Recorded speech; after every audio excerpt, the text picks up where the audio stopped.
আজ 1 মাস পর কলেজে যাচ্ছি। আম্মুর বকা আর ঝাড়ুর বাড়ি খেয়ে আজ যাচ্ছি, নয়তো আজও যেতাম না। কলেজে 2 দিন ক্লাস করেছিলাম। কলেজে গিয়ে তারপর আর ভালো লাগে না।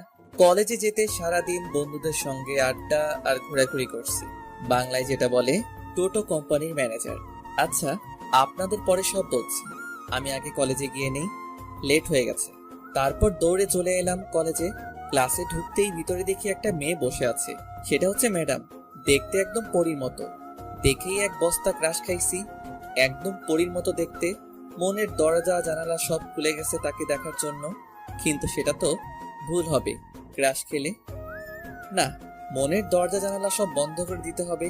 ক্রাশ ভুল করে খাইছি। সে তো আমার থেকে অনেক বড়, আর তো এখনো চকলেট খাই। তাইলে ক্রাশ খাইয়া কি দিন যাইবে? এখন আমার চকলেট খাওয়ার বয়স, প্রেম করার বয়স হয় নাই। তারপর যখন অনুমতি নিতে যাব ক্লাসে যাওয়ার জন্য, তখন ম্যাডাম আমার দিকে তাকিয়ে এক নজরে চেয়ে আছে।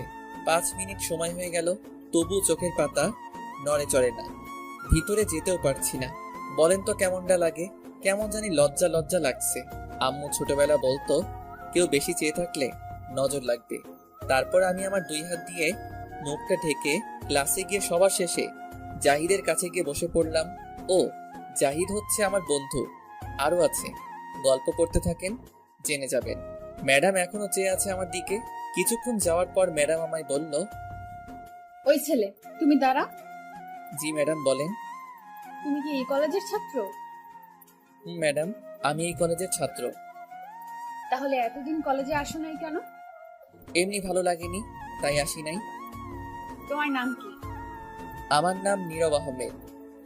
আচ্ছা, এখন থেকে প্রতিদিন কলেজে আসবে, আর সবার আগে আমার সাথে দেখা করবে, ঠিক আছে?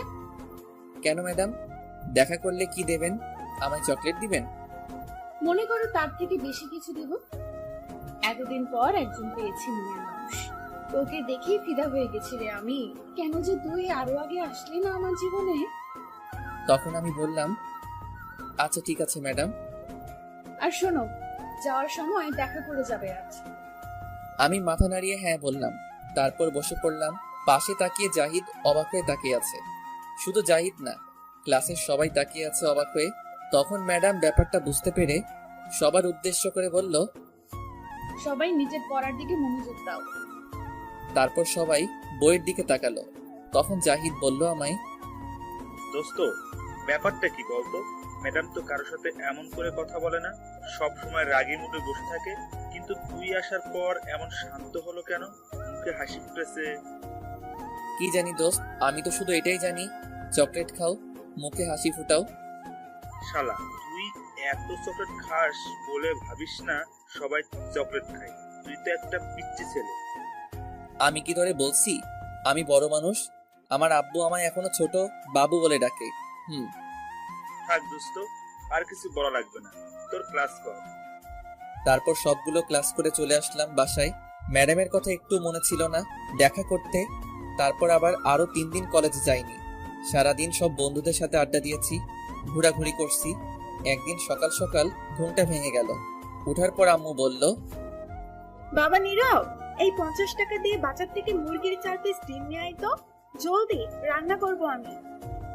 ঠিক আছে, আমার চকলেটের টাকা দাও। তুমি কি ছোট মানুষ যে চকলেট খেতে হবে এত? ছোট্ট মানুষ, এখন টাকা দাও চকলেটের। এই 50 টাকা থেকে 10 টাকা বাঁচবে, সেটা দিয়ে খেয়ে ফেলিস। আর কিছু টাকা থাকলে দাও, 10 টাকায় হবে না। তোকে যেটা নিয়ে আসতে বলছিস সেটা নিয়ে আয়, 10 টাকায় না হলে তোর খাওয়া লাগবে না। তারপর আর কোনো কথা না বলে চলে গেলাম বাজারে ডিম নিয়ে। চকলেট খেতে খেতে আম্মুর কাছে এসে ডিম দিয়ে বললাম, আম্মু এই নাও ডিম, এখন তুমি রান্না করো, আমি যাই। তখন আম্মু আমার দিকে অবাক হয়ে কিছুক্ষণ তাকিয়ে থেকে বলল, এটা তুই কি নিয়ে আসছিস? কেন আম্মু? ডিম নিয়ে আসছি রান্না করতে। তখন আম্মু আশেপাশে তাকিয়ে কি জানি খুঁজতে লাগলো।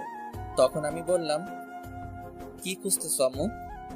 তখন আম্মু ঝাড়ু নিয়ে বলল, তোকে আজ এই ঝাড়ু দিয়ে মেরে তোর হাত পা সব ভাঙবো।